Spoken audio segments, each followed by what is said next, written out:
tous les hommes de Dieu qui sont là, nous vous saluons. Merci aussi l'Assemblée. Vous pouvez vous rasseoir, merci. Je crois que je vais aller tout droit au but. La fois passée, j'ai annoncé que mon thème était la manifestation des fils de Dieu par la mentalité du royaume. Je ne vais pas avoir beaucoup de temps pour refaire une petite révision, mais je nous rappelle tout simplement que quand on parle de la mentalité du royaume, on parle d'une façon de raisonner, une façon de penser, une façon d'agir qui s'aligne aux valeurs divines, aux principes divins. Et la fois passée, j'avais parlé de la mentalité de la sanctification. La Bible dit, nous adorons un Dieu saint, alors il nous exige aussi à être saints. Donc les fils, je ne veux pas dire il est demandé, mais il est exigé à un fils d'avoir la mentalité de la sainteté. J'ai dit autrefois que être fils de Dieu, c'est un problème de nature. Écoutez, je commence déjà pour ce soir pour vous dire, pour comprendre Dieu, il faut les diviser en deux. Permettez-moi de dire ça. Pour comprendre Dieu, il faut les diviser en deux. Vous prenez Dieu, vous les divisez en deux, vous le comprenez bien. Alors, quand on divise Dieu en deux, on y sort premièrement la nature et deuxièmement les œuvres. Ça veut dire, si vous comprenez ça, vous verrez que tout devient clair. Dieu, c'est d'abord la nature et deuxièmement les œuvres. Et la puissance, c'est dans les domaines des œuvres. Mais la nature, c'est ça même l'être de Dieu. Alors, Dieu n'apprécie pas les hommes par rapport aux œuvres, mais il les apprécie par rapport à la nature. Parce que chez Dieu, la nature a plus de valeur que les œuvres. Donc, si vous brillez dans les œuvres sans briller dans la nature, ça n'attire pas Dieu. Écoutez, Dieu ne veut pas que vous soyez puissant, même s'il a ordonné que vous soyez puissant. Dieu veut d'abord que vous le ressemblez parce que c'était sa pensée à la création. Il a dit, faisons l'homme à notre image, pas à notre puissance. Donc la pensée de Dieu en créant l'homme, c'était de créer un être dans lequel il se voit. Donc à vrai dire, de la même manière que nous, quand nous quittons la douche, nous allons devant un miroir. Dieu aussi a un miroir sur la terre et c'est l'homme. Donc l'homme est censé être le miroir dans lequel Dieu se voit tel qu'il est. Laissez-moi vous dire que s'il ne fallait que considérer la puissance, alors Satan serait le mieux placé aux humains. Parce que Satan a la puissance de Dieu, mais il a perdu la nature de Dieu. C'est tout ce qui fait la différence entre Satan et nous autres ici. Même les démons sont des anges. Écoutez, c'est la Bible qui nous dit, Dieu est le Père des esprits. Dieu est le Père des esprits. Satan est un esprit, c'est que Dieu est son Père. Est-ce qu'on peut se mettre d'accord à ce niveau-là? Donc, de la même manière que nous avons Dieu pour Père, Satan aussi a Dieu pour Père. C'est ainsi que dans la réunion des fils, un jour, Satan a été accepté. C'est ainsi que même Dieu s'inquiétait d'un fils qui manquait, lui pose la question. Pendant que tout le monde est là, toi tu étais où? Satan dit, je me promenais. Déjà par sa réponse, il a montré qu'il avait perdu la nature du Père. Parce que quand il s'est promené, pendant que les autres fils sont là, c'est que c'était un enfant rebelle. C'est un enfant qui vient à son temps, pas au temps du Père. Quand le Père appelle les fils, Satan lui n'accepte pas. Il fait d'abord ce qu'il a à faire et puis il vient en retard se présenter devant le Père. Déjà là, ça nous a montré qu'il est fils, mais qu'il n'a pas la nature. C'est ainsi.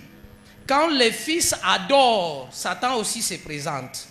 Mais Satan vient en qualité de fils, ça veut dire, quand je dis fils, ça veut dire créé par Dieu. Maintenant, quand lui, il vient devant le Père, au lieu d'adorer le Père, lui commence à montrer au Père les défauts de ce qu'il a créé. C'est ainsi que Satan est un accusateur au lieu d'être un adorateur. Est-ce que vous voyez un peu ça? Donc, c'est ainsi que même un roi s'est trompé.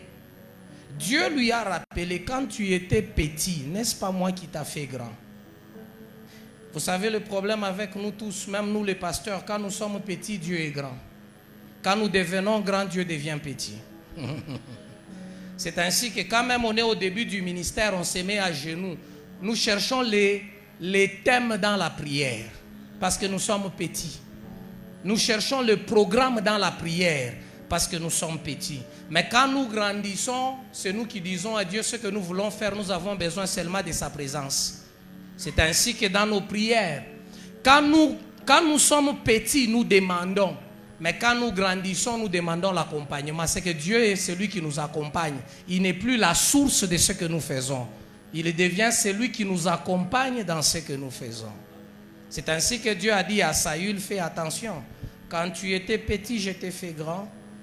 En diplomatie, on dit qu'il faut écouter la face B. Ça veut dire quand tu es devenu grand, tu m'as fait petit. C'est ainsi que dans ta grandeur, tu ne penses plus à être ce que je suis. Tu penses à ce que tu peux me donner. Beaucoup d'églises ne pensent plus à être ce que Dieu est. Mais ils pensent à ce qu'ils peuvent donner à Dieu. Les offrandes, l'adoration, mais sans être ce que Dieu est. C'est ainsi que Dieu dit à Saül, moi je ne prends plaisir dans vos œuvres là. Moi je prends plaisir dans l'obéissance. Parce que dans l'obéissance, c'est là que l'homme développe la nature de Dieu. Faisons très attention à vouloir trop offrir à Dieu quand nous-mêmes nous ne sommes pas ce que Dieu est. Écoutez, quand Christ viendra, il ne viendra pas chercher ceux qui ont fait de grandes œuvres, mais il viendra chercher ceux qui ont sa nature de fils. Ainsi, aujourd'hui, mon thème, c'est la mentalité de l'amour. La mentalité de l'amour. Donc, la révélation de fils pour aujourd'hui, je dis que le fils doit se révéler dans la mentalité de l'amour. Écoutez, lorsque nous parlons de l'amour, nous le définissons simplement. Je ne sais pas, tout le monde peut connaître. L'amour, c'est un sentiment intense. Quand on dit intense, ça veut dire profond, fort, qui attache une personne à une autre. La finalité de l'amour, c'est l'attachement. La finalité de l'amour, c'est l'attachement. Si quelqu'un prétend aimer et que la finalité n'est pas l'attachement, c'est faux, ce n'est pas de l'amour. Ne confondez pas l'amour à l'admiration. Ne confondez pas l'amour à l'appréciation. Vous savez, j'ouvre une parenthèse, excusez-moi, moi j'aime trop les parenthèses. J'ouvre une parenthèse. Vous savez, quand un homme apprécie une femme, il déclare qu'il l'aime. Vous savez, dans l'appréciation, c'est que vous devez vous attacher à ce qui vous a attiré. C'est ainsi, quand un homme s'est attaché à une fille qui a des gros bassins, permettez-moi de parler avec liberté, il dit je t'aime. En réalité, il n'aime pas l'être femme, il aime les bassins de cette femme-là. Lorsque cette femme tombera malade et que les bassins maigrissent, il commence à chercher d'autres bassins à gauche. Parce que ce qui l'attirait a disparu. C'est ainsi que nous avons même des fiançailles qui se cassent. Parce que lorsque quelqu'un t'a aimé à cause de ton teint, comme le teint ne reste pas pour toujours, et que le teint des temps il varie, quand tu deviens sombre, lui qui aime l'éclair, il disparaît. Si c'est attaché à cause de ton argent, quand ça diminue, il disparaît. L'admiration, l'appréciation n'est pas de l'amour. C'est ainsi que dans l'amour, il y a 3 types d'amour. Il y a l'amour filial, c'est l'amour fraternel.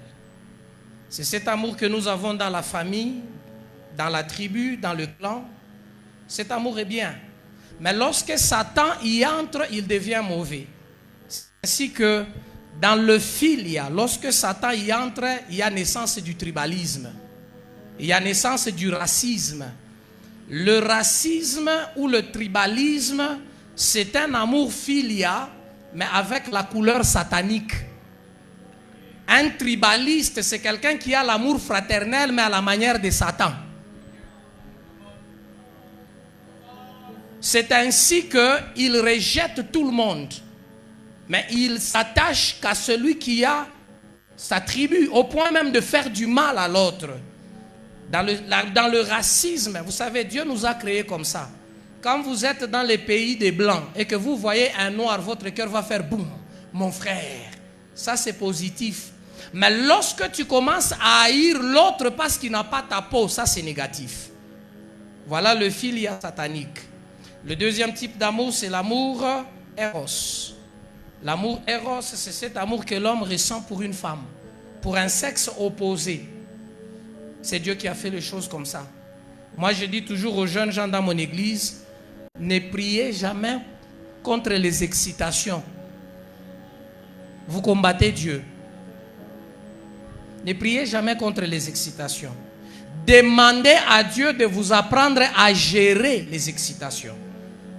Parce que c'est Dieu qui a fait qu'un homme devant une femme ou une femme devant un homme ressente certaines choses dans son corps. Et si vous combattez le naturel, c'est que vous combattez Dieu. Demandez la sagesse de gestion. C'est ainsi que certains qui ont prié dans le célibat, que Seigneur éteint les excitations. Dans le mariage, il est tous les jours en train de demander au pasteur de prier. Parce que ce que tu tues aujourd'hui, tu risques d'en avoir besoin demain. Il faut être prudent. Alors, les deux amours là, je les mets de côté. C'était pour nous amener quelque part. Maintenant, l'amour qui est merveilleux, lui, il n'est pas un sentiment. Lui, il est nature. C'est l'amour agapao. Ça, ce n'est pas l'amour sentiment. C'est l'amour nature. C'est ainsi que dans la Bible, on ne dit pas Dieu a l'amour. On dit Dieu est amour. Il y a une différence. L'amour sentiment, c'est quelque chose qu'on peut avoir. Mais l'amour agapao, c'est une nature. C'est ainsi que l'amour sentiment peut disparaître. Mais l'amour agapao ne disparaît jamais parce que c'est ce que la personne est devenue. L'amour agapao, ce n'est pas quelque chose qu'on a parce que quelque chose m'attire. Non, l'amour agapao, c'est ce que moi j'ai pour tous sans distinction. Il n'a pas de condition. C'est ainsi que dans l'amour agapao, Dieu déclare dans Jean 3,16, Dieu a tant aimé le monde. Vous savez, on lit souvent ce verset en passant. Personne n'aime tant ce qu'il a trahi. Personne n'aime tant ce qui lui fait du mal. Alors que le monde, c'est l'ensemble des humains avec un système dans lequel on fait sentir à Dieu que toi tu n'as pas de place ici. Ça veut dire, ce qui a rejeté Dieu, c'est ce que Dieu a aimé d'un très grand amour. Est-ce qu'on me suit très bien? Parce que si on me suit très bien, je vais bien atterrir. C'est que dans Jean 3,16, le plus grand amour de Dieu n'a pas été pour les anges qui sont fidèles à lui. Les anges, Gabriel, Michael, les 24 vieillards qui sont là-bas, saint, saint, saint, saint. Dieu ne les a jamais dit, je vous aime tant. Et d'ailleurs, dans toute la Bible, il n'y a aucun verset où Dieu aime les anges. Alors qu'ils sont fidèles, ils sont attachés. Au ciel, Dieu n'a pas déclaré l'amour à quelqu'un. Mais il regarde sur la terre. Et sur la terre, il y a qui? Il voit une prostituée. Il voit un sorcier, un magicien, un koulouna. Dieu dit, je t'aime d'un amour très élevé. Et regardez, ceux qui lui ont été fidèles depuis la création, qui sont restés avec lui, Dieu ne leur a jamais donné quelque chose. Mais nous qui l'avons trahi, Dieu prend ce qu'il a le plus cher, son fils, et il donne.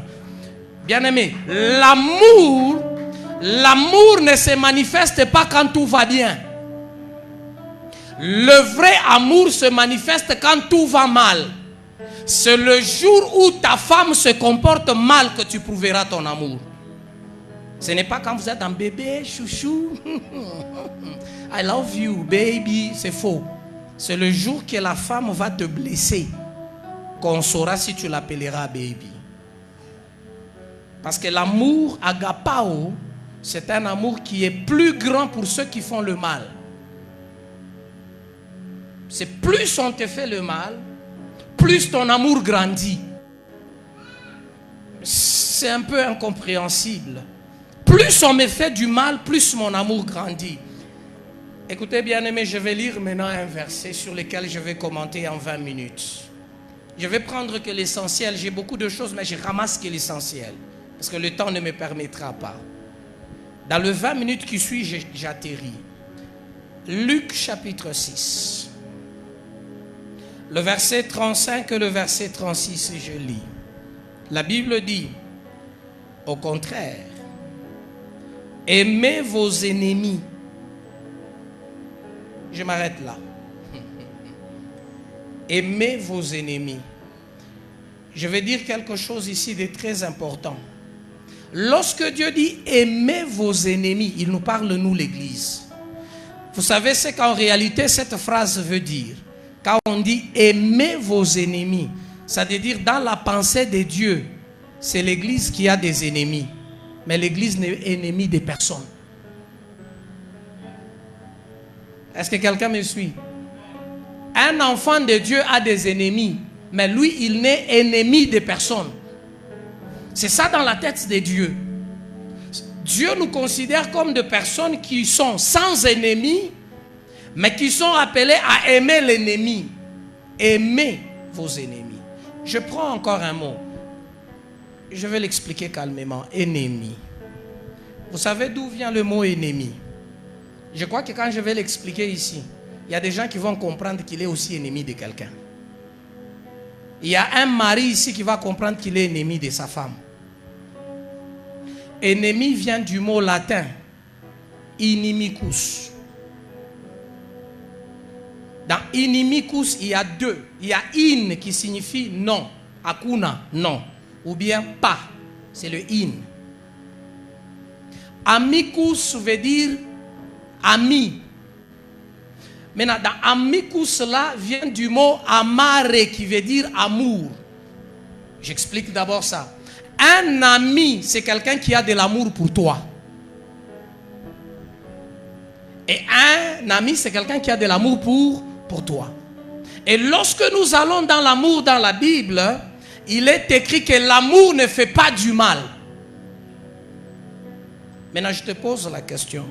Ce que toi tu appelles ami là, quelle est la preuve qu'il a de l'amour pour toi?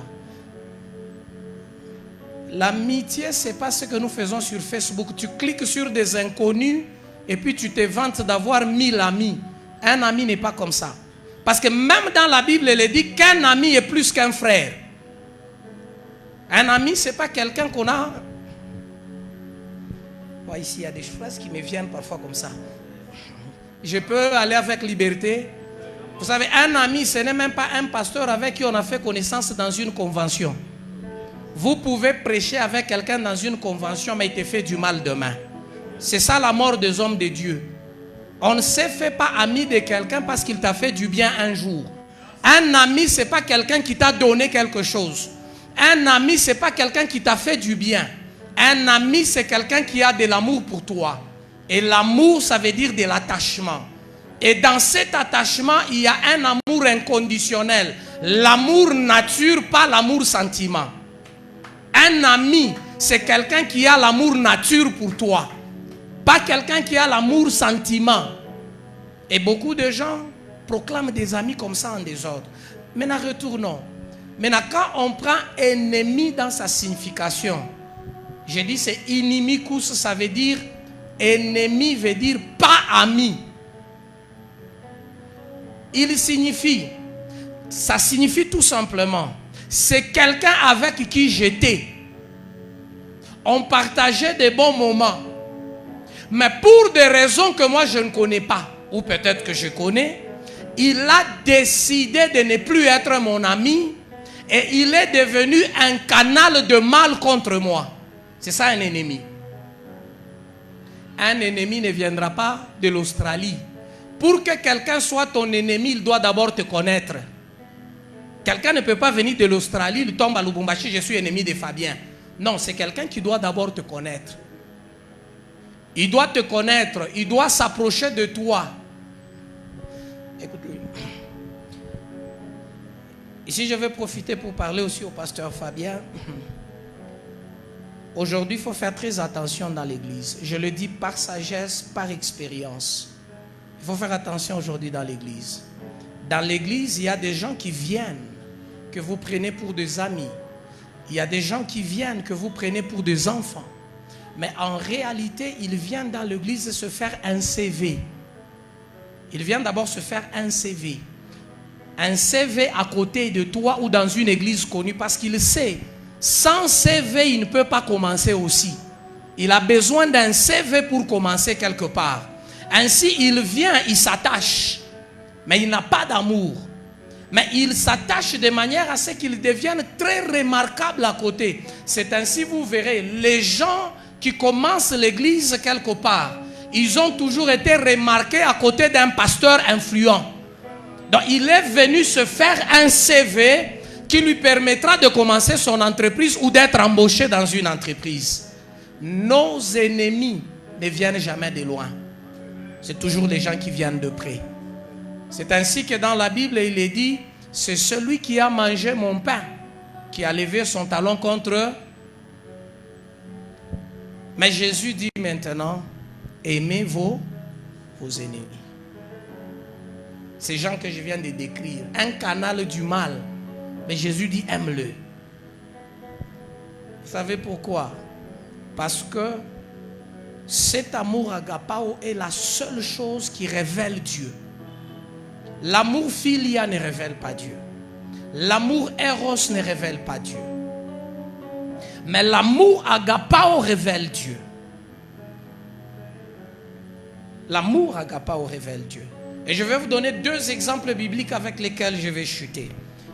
Écoutez, le verset continue, il dit, aimez vos ennemis, faites-leur du bien.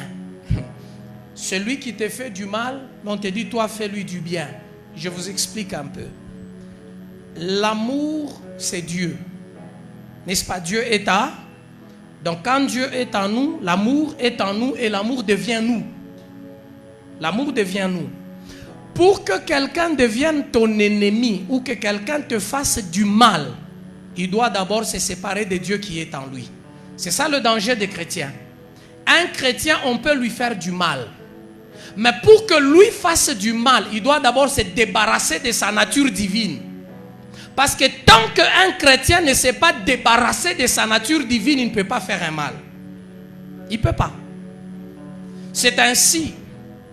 Lorsque le diable luttait avec Satan, le corps de Moïse, Satan a commencé à proférer les injures. Les injures, ça fait mal.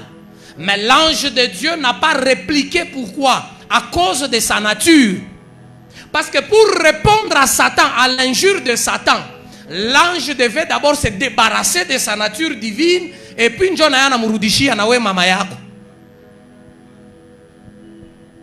est-ce que vous comprenez ça? Chaque fois que vous répondez à une injure, par une injure, c'est que vous êtes débarrassé de Dieu. Parce que tant que la nature de Dieu est en toi, c'est ainsi que Dieu nous dit, écoutez, vous préservez ma nature, mais laissez-moi la vengeance. Parce qu'un chrétien, pour se venger, il doit se débarrasser de la nature de Dieu. Tu me fais le mal, je te fais le mal. Et le mal n'a pas Dieu pour origine. Écoutez, c'est ainsi que même Dieu, pour tuer les enfants de Job, il avait besoin de Satan. Parce que Dieu ne peut pas faire ça. C'est ainsi qu'il a collaboré avec Satan. Toi, va faire, parce que moi, je ne peux pas faire ça. C'est ainsi que dans Ésaïe, il est écrit, lorsque tu pèches contre Dieu, qu'est-ce que Dieu va faire? Il va enlever la clôture et il va laisser les animaux te brouter. Ça veut dire Dieu va enlever seulement sa protection et le mal va te détruire. Dieu ne peut pas produire un mal, mais Dieu peut t'enlever sa protection et un mal t'arrive. C'est la même chose. Pour que tu fasses un mal, il faut que tu enlèves Dieu. Et lorsque tu enlèves Dieu, la nature des fils de Dieu te quitte. C'est ainsi que chaque chrétien, avant de répondre à quelqu'un, consulte Dieu. Si Dieu te dit tape-le, tape-le. Mais si Dieu ne dit pas, ne fais pas.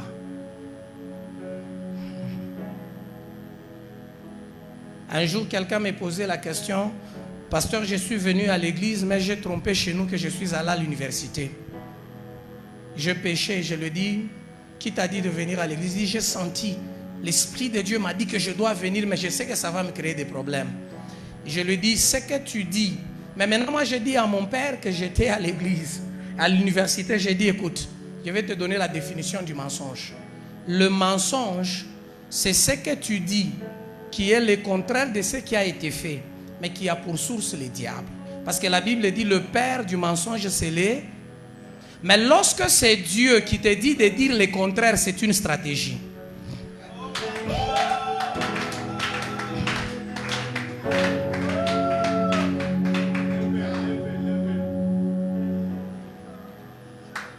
Ce n'est pas un mensonge. Deux exemples bibliques. Les gens me regardent pour dire où est-ce que tu tires ça. Deux exemples bibliques. Lorsque Saül devait aller oindre David et qu'il a dit à Dieu, plutôt le prophète Samuel, et il a dit à Dieu, si Saül apprend, il me tuera. Qu'est-ce que Dieu lui a dit? Va dire que tu as un culte. C'est Dieu qui lui dit ça. Dieu ne ment pas. Dieu lui a donné une stratégie. Ne dis pas que tu vas oindre David, mais dis que tu vas faire un culte. Mais pendant ce moment-là, tu oindras David. Le problème, c'est qui te dit de dire ce que tu dis. Qui te dit de faire ce que tu fais. Si c'est Dieu qui te dit ne dis pas à ton mari ça, ne dis pas. Mais si c'est le diable, tu as menti. Le problème, c'est l'origine, la source. Regardez, David se retrouve chez les Philistins. Quelqu'un signale au roi que celui qui avait tué Goliath est parmi nous. On dit qu'il faut l'attraper. Vous savez que David allait mourir. L'Esprit de Dieu inspire David. Il lui dit, fais comme si tu es un homme anormal. David a fait le dingue pendant qu'il n'était pas dingue. Et il a été sauvé. Stratégie. Je peux continuer. Parce qu'un fils de Dieu, c'est son origine qui l'influence dans tout.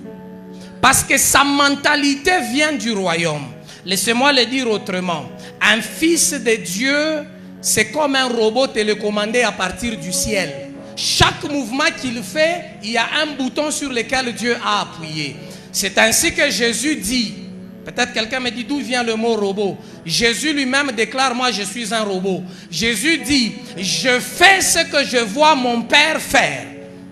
Un fils de Dieu, tout ce qu'il fait sur la terre est une copie de ce qui est décidé dans le ciel. C'est ainsi que un fils de Dieu ne peut pas avoir de la haine. Si tu as quelqu'un que tu as haï dans ton cœur, c'est que tu as perdu la nature de Dieu. Parce que pour haïr quelqu'un, il faut enlever l'amour. Et l'amour, c'est ça Dieu. Dès que l'amour te quitte, l'état de fils disparaît. C'est ainsi que Jésus-Christ parle. Il dit, si vous aimez vos ennemis, si vous faites du bien à ceux qui vous font du mal, alors vous serez des fils du Très-Haut. C'est quel verbe ici? Vous serez. Ça veut dire vous ne l'êtes pas. Vous ne l'êtes pas. Je recule un peu. Bien-aimés, ne vous frappez jamais la poitrine sur ce que Dieu n'a pas encore déclaré sur vous. Ne vous frappez pas la poitrine parce que les hommes vous déclarent ou vous-même, c'est faux. Dieu appelle Abraham. Abraham a marché avec Dieu. Nous l'avons regardé et nous avons dit Abraham craint Dieu. Mais Dieu lui ne l'avait pas encore dit. C'est le jour que Abraham a obéi à Dieu pour donner Isaac que Dieu lui a dit, maintenant, c'est aujourd'hui que je sais que tu me crains. Alors tout ce temps, Abraham faisait quoi? C'est ainsi que Jésus aussi dit, je vous connais, vous êtes l'église, vous êtes enfants de Dieu. Mais fils de Dieu, vous le serez. Quand on dit vous serez, ça veut dire vous ne l'êtes pas. Je crois que nous tous, nous avons étudié la grammaire. Moi-même, j'étais enseignant au secondaire pendant longtemps. Vous serez, c'est le futur. Mais faites attention, le serrer ici n'est pas futur. C'est un verbe d'accomplissement. Ce n'est pas le futur, c'est un verbe d'accomplissement. C'est comme quelqu'un qui regarde une femme. Il dit, toi, tu seras la mère de mes enfants. Il ne conjugue pas au futur, il parle de ce qui va s'accomplir. Ça veut dire, j'y travaille. Ce n'est pas que je conjugue, non, j'y travaille. Toi, tu seras la mère de mes enfants. Je me rappelle du jour où moi j'avais déclaré ça à ma femme, elle avait 13 ans. Je la regarde, je dis, tu seras la mère de mes enfants. Toute petite, elle me regarde, elle fuit. Aujourd'hui, elle est la mère de mes 4 enfants. Lorsque tu as dit, tu seras, même si tu fuis, je t'attraperai. Aujourd'hui, on est là. L'année prochaine, on aura 20 ans de mariage. 20 ans de mariage. Quand je lui ai dit, elle avait 13 ans. Aujourd'hui, elle a 37 ans. C'est la seule que j'ai. Et puis, quand je le dis, tu seras, dans ma tête, toutes les autres femmes ont été désactivées. J'ai commencé à travailler que pour l'accomplissement de ça. Ce verbe est sérieux. C'est pourquoi même Jésus, quand il dit, vous serez, il ne blague pas. Ça veut dire, vous devez le démontrer. Être fils de Dieu n'est pas un problème de croyance. Être fils de Dieu, c'est un travail. Il faut développer. Ça veut dire c'est un travail d'imitation. Être fils de Dieu, c'est un travail d'imitation. Il faut regarder Dieu et l'imiter. L'imiter jusqu'à devenir ce qu'il est. On ne devient pas fils de Dieu par une prière, par une imposition de main. On ne devient pas fils de Dieu en lisant la Bible. On devient fils de Dieu lorsqu'on exerce son cœur, sa mentalité à devenir ce que je lis. Lorsque je regarde Dieu et je me dis, je deviendrai ce qu'il est. Voilà la dimension. Devenir fils de Dieu, c'est une haute dimension dans la chrétienté. La haute dimension dans la chrétienté, ce n'est pas de prophétiser avec précision. Ce n'est pas de prêcher et les gens s'étonnent d'où ça vient. La haute dimension dans la chrétienté, ce n'est pas de faire la main et tout le monde tombe. La haute dimension dans la chrétienté, ce n'est pas d'évangéliser stade de 1 million. C'est d'abord toi-même devenir ce que Jésus est. Vous savez, quand on appelait les chrétiens, le mot chrétien ne vient pas des juifs. Alors que les premiers chrétiens sont sortis de chez les juifs. Antioche, ce n'est pas en Israël. Ce sont des païens. Des païens qui ont regardé des gens. Et des païens connaissaient l'histoire d'un certain Jésus-Christ, pendu nu, aventurier. Écoutez, là Jésus n'est pas glorieux, c'est un aventurier. Maintenant on regarde des gens, ils ressemblent à un aventurier pendu nu. Et le mot chrétien à son origine était une moquerie, pas une gloire. Aujourd'hui nous c'est une gloire, hein? Même quand tu vas épouser une fille, dis papa, faites-moi confiance, je suis chrétien. Si tu avais dit ça à Antioche, on te refuse même la fille. On te refuse même la fille. Parce qu'un chrétien, c'était un cri de moquerie. Parce que les gens ont ressemblé à Jésus. Ils ne prêchaient pas, on les a vus vivre. Oh, regardez un homme, il était devenu ce que Jésus était, mais sans le savoir. C'est Paul. Paul l'a dit, on croit que c'était Paul, mais quelqu'un ne l'a pas dit, mais quelqu'un le lui a dit. Paul dit, ce n'est plus moi qui vis, c'est Christ qui vit en moi. Ça, c'est Paul qui dit. Mais Pierre, lui, ne l'a pas dit. C'est quelqu'un qui l'a observé. Toi, tu étais avec Jésus. Paul dit non. Pierre dit non. Écoute même ta manière de parler. C'est que sans être conscient, Pierre avait développé même la manière de parler de Jésus. Quand il voulait nier, on lui rappelle, écoute même ta façon de parler. La mentalité, on a dit quoi? C'est une façon d'être. Donc, Pierre avait déjà la mentalité de Jésus. Vous savez, un jour dans mon quartier, il y avait un deuil. Et des jeunes gens étaient assis, ils prenaient l'alcool. Et puis moi, je me suis dit, c'est un deuil du quartier. Pour ceux qui connaissent Mujima, et moi j'habite à Tchassassa, pas loin de chez pasteur René Chibungu. Alors je suis allé, j'arrive, je trouve des jeunes gens du quartier prenaient de l'alcool. Je suis allé m'asseoir. En fait, moi de nature, je suis attiré par les gens en difficulté. C'est rare de me trouver moi au milieu des gens bien. Moi-même, quand je pars au deuil, je regarde toujours où sont les gens désordonnés. C'est là que je pars m'asseoir. Moi, je me sens bien là où il y a des gens sales, bizarres. Ce sont mes amis à moi. Moi-même, quand je viens dans une fête, je regarde toujours. S'il n'y a pas une place, j'ai choisi une place où il y a des gens tristes, mal habillés. C'est ça ma place à moi. Moi, je me mets difficilement là où il y a des gens bien fringués. Non, moi, ma nature, je suis trop attiré par des gens en difficulté. Même sur la route, si je croise une personne en difficulté, je tourne, ma femme me tape toujours. Parce que moi, je tourne, je suis curieux de savoir cette personne habite où. Alors je vais m'asseoir là-bas. Il y avait des pasteurs là-bas. Moi je regardais, bon, ça sont mes collègues. Moi je vais aller m'asseoir là-bas. Même quand je suis à Lubumbashi, souvent moi je prends des bus. Je me mets à l'arrêt, je regarde des bus jaunes là avec des mamans. Dès que je vois ils entrent là, moi aussi j'entre derrière là. Je me mets avec les mamans là. Je commence à causer, je parle et puis je paye les transports pour toutes les mamans. Avant qu'on descende, elle-même commence à me dire, bah pasteur Wafa, qui vous a dit que je suis pasteur? Moi. Non, on a vu. Alors je suis allé me mettre au milieu de ces gens-là. Alors ils étaient en train de tourner avec le verre. Pan, pan, pan, pan, pan. Ça tourne, ça arrive à mon tour, on me saute. Je bloque le verre. J'ai dit, pourquoi vous allez me sauter? C'est mon tour. Mettez-moi aussi un peu et je prends. Celui qui avait la bouteille refuse. Mais je dis, frère, mettez-moi aussi un peu, nous sommes au deuil. Je vais aussi prendre, puis le verre continue. Je garde le verre, tout le monde refuse. Je dis, pourquoi? Dit, ah, vieux, pas toi. Pas toi. Je dis, pourquoi pas moi? Non, non, non, non, non. Toi, c'est l'église. Ils m'ont refusé l'alcool de tout cœur. Alors, j'ai pris l'argent, j'ai dit, alors moi, je vous achète l'alcool. Je donne l'argent, il prend, il dit, c'est quelqu'un qui est ivre. Hein? Il dit, Anchilouba, il dit aux autres, les amis, l'argent des pasteurs ici, on n'achète pas l'alcool, on achète les arachides. Parce que l'argent du pasteur, on ne peut pas mettre dans l'alcool. Bien-aimé, la nature, c'est ce qui vous permettra d'influencer. Les gens vous observent. Bien-aimé, vous serez des fils lorsque vous aimerez vos ennemis. Lorsque vous leur ferez du bien. Je voudrais terminer. Regardez. Vous savez, Satan lance toujours des défis à Jésus. Satan était sûr. Je m'excuse, je vais dire quelque chose sur la croix. Peut-être, je ne voudrais pas que quelqu'un soit choqué. Moi, je n'aime pas choquer.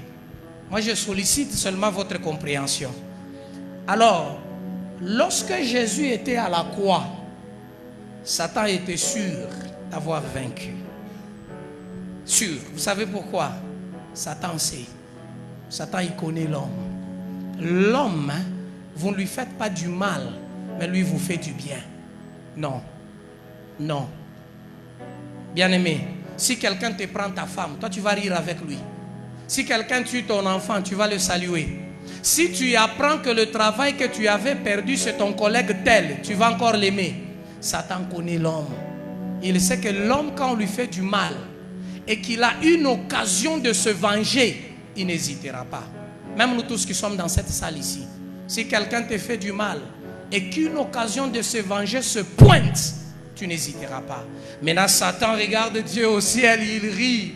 Il dit, le sauveur du monde est à la croix. Écoutez, Jésus est un homme nu, avec couronne d'épines, avec les clous ici et aux pieds, avec ici c'est percé. Satan regarde Jésus. Et puis Jésus dit, Père, même toi tu m'as abandonné. Satan regarde le démon et dit, je connais l'homme. Je vous avais dit quoi? Les hommes les ont abandonnés. Maintenant, la douleur commence à lui faire sentir que même son père l'a abandonné. Maintenant, quelque chose va se faire. Satan dit au démon, regardez, quelque chose va se faire. Et puis, quand le père a entendu le cri de l'enfant, ça c'est dans ma Bible, hein? Je ne sais pas si dans vos Bibles c'est comme ça.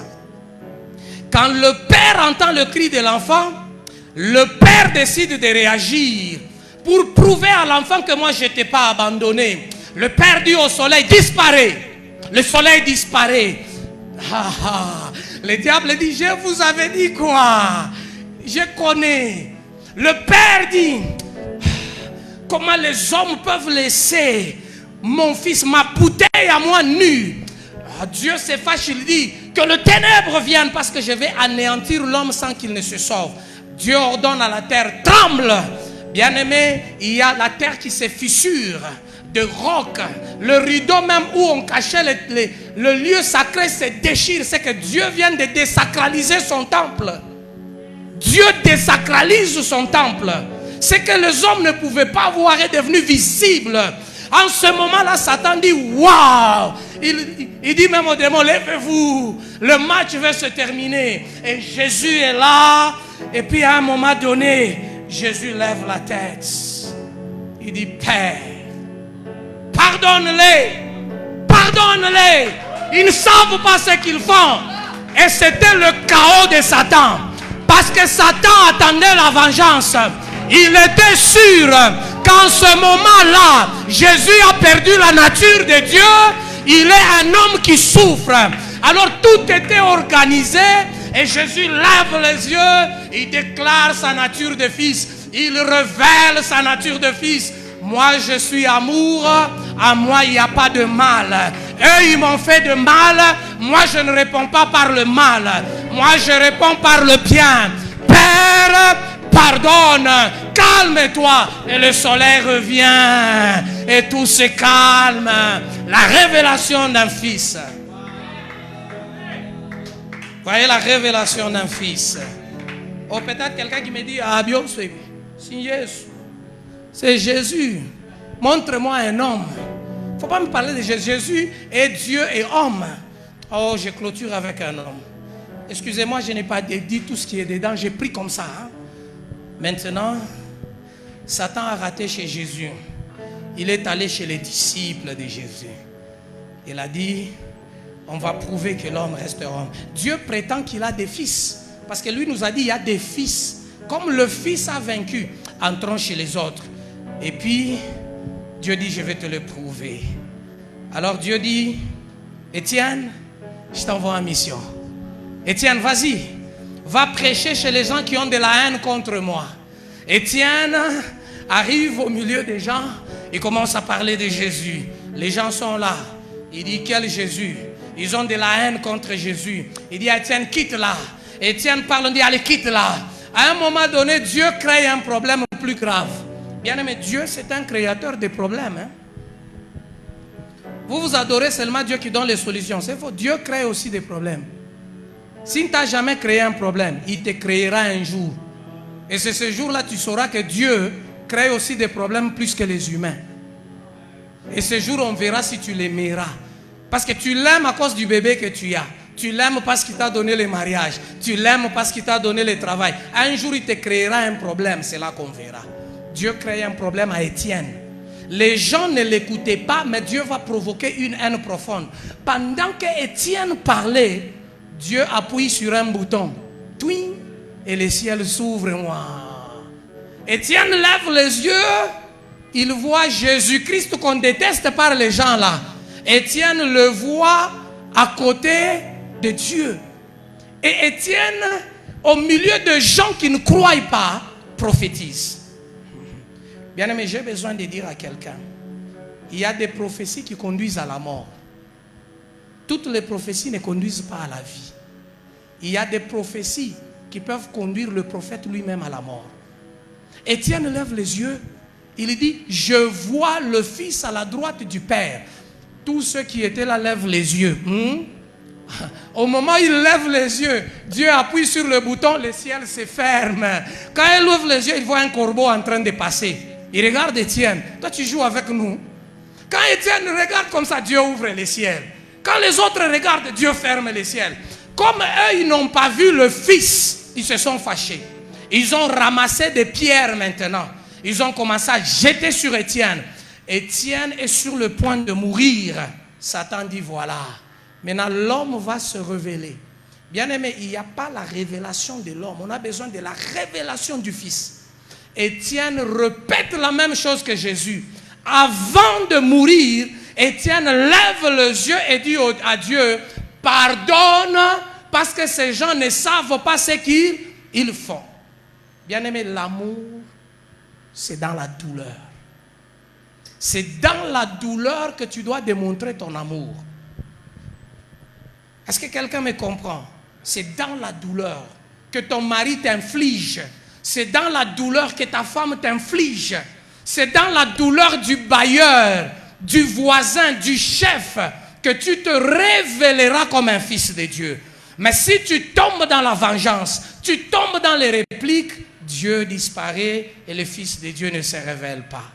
Bien-aimé, qu'à partir d'aujourd'hui, tu comprennes que chaque fois que tu cesses d'aimer, c'est Dieu que tu as supprimé. Chaque fois que tu cesses d'aimer, c'est Dieu que tu as supprimé.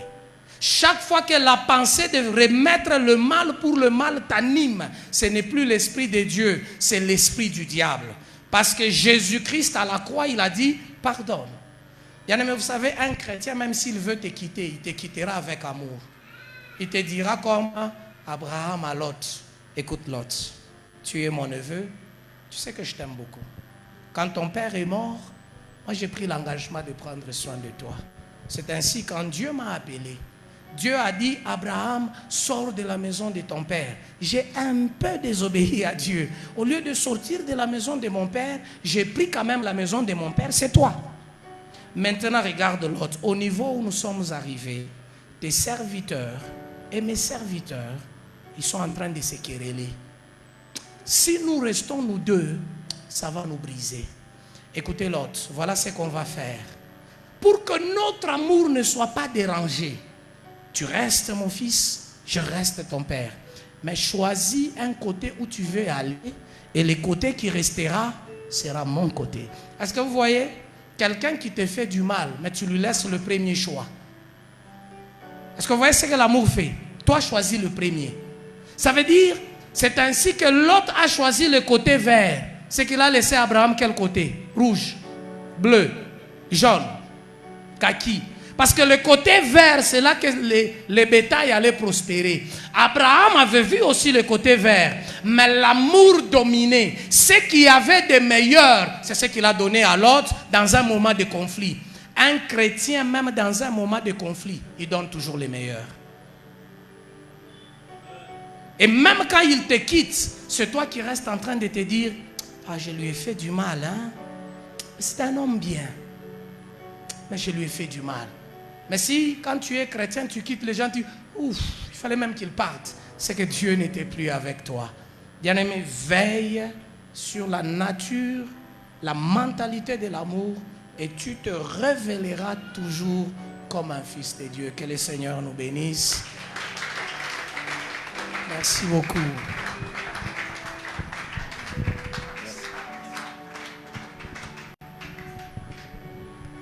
Tumpike sumikono.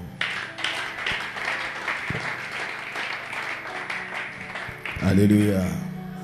Aosema amen, ya bien.